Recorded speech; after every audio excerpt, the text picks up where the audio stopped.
Late me give you an holistic overview, क्योंकि देखें जब आप अपना ऑनलाइन स्टोर ओपन करते हैं तो आपको ये डिसाइड करना है कि आपने जब पैसे रिसीव करने हैं फ्रॉम द क्लाइंट तो विच सोल्यूशन इज़ बेस्ट। अब हमने क्योंकि हमने तकरीबन 5 सोल्यूशन डिस्कस किए हैं इंक्लूडिंग पेनियर एंड पेपाल। उसका ऑब्जेक्टिव सिर्फ एक था कि आपको सिर्फ एक लोकल मार्केट का फ्लेवर दिया जाए और ग्लोबल मार्केट का फ्लेवर दिया जाए कि ग्लोबली पेमेंट्स रिसीव करने के लिए what options you have, and then sky is the limit. तो इजी पैसा और जैज़ कैश जो है, जैसा मैंने पहले बताया था आपको कि ये बैंक्स नहीं हैं, ये इंटरमीडियरीज हैं, just like Google. Google basically क्या है? गूगल बेसिकली जो कंपनी है और जो कंज्यूमर है बीच में सर्च का काम देता है और अपना कट यानी अपने पैसे अपने पास रख लेता है। बिल्कुल वैसे ही इजी पैसा और जैज़ कैश इंटरमीडियरीज हैं between the customer and the bank, या वेंडर एंड द बैंक यूं कह लें। तो इसका मतलब ये है कि लेकिन द गुड न्यूज़ इज, क्योंकि ये आप यूं कह लें ये टेलकोज हैं, इनके अंदर कंपेटिटिवनेस का इशू बहुत ज़्यादा है, तो ये these are rather easy and quick to setup.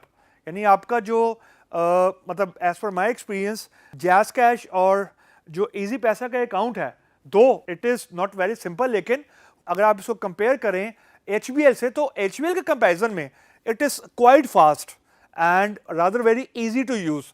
Easy से मुराद मेरी ये है यहाँ पे कि जो लोग आपको सर्विस प्रोवाइड करते हैं, जब आप इंटीग्रेशन कर रहे हैं या आपके सॉफ्टवेयर में कोई मसला आ गया है, तो these guys are more quick.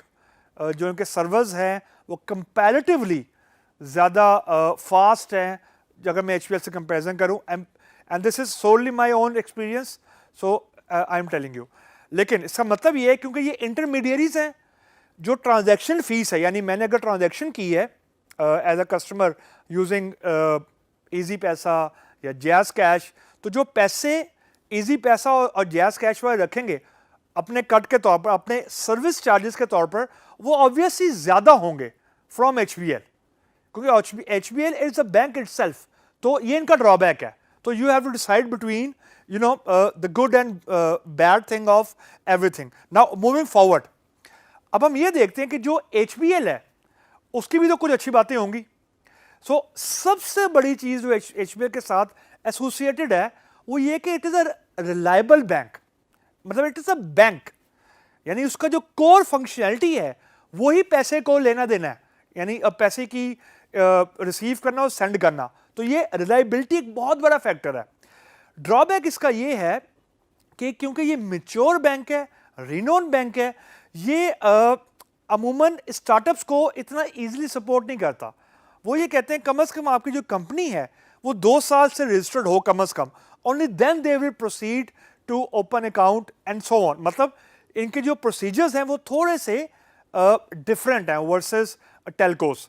और उसके बाद ऐसे फॉर एग्जांपल मैंने कोई चीज़ खरीदी ऑनलाइन और फॉर एग्जांपल मैंने दराज से कोई ट्रांजैक्शन की, उसके बाद दराज के अकाउंट में, यानी मेरे पैसे मेरे अकाउंट से या मेरे क्रेडिट कार्ड से डिडक्ट होके एक वॉलेट में चले जाते हैं जिसकी ओनरशिप HBL के पास होती है, और HBL के वॉलेट से दराज के अकाउंट में, बैंक अकाउंट में जाने में, यानी जो उनका सेटलमेंट का पीरियड है वो थोड़ा सा लेंथी है।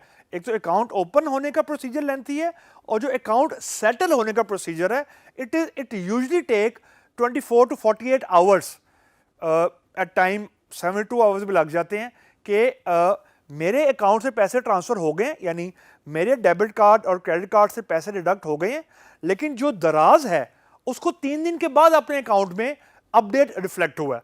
इन द मीन टाइम जो पैसे हैं वो HBL के एक सेंट्रल वॉलेट में रहते हैं। तो during that time they can bank का बेसिक काम ही ये है कि मेरे जो पैसे पड़े हुए हैं वो किसी और को लोन दे दिया और जो दोनों का डिफरेंस है उसका प्रॉफिट है वो लेके अपना बैंक चलता है।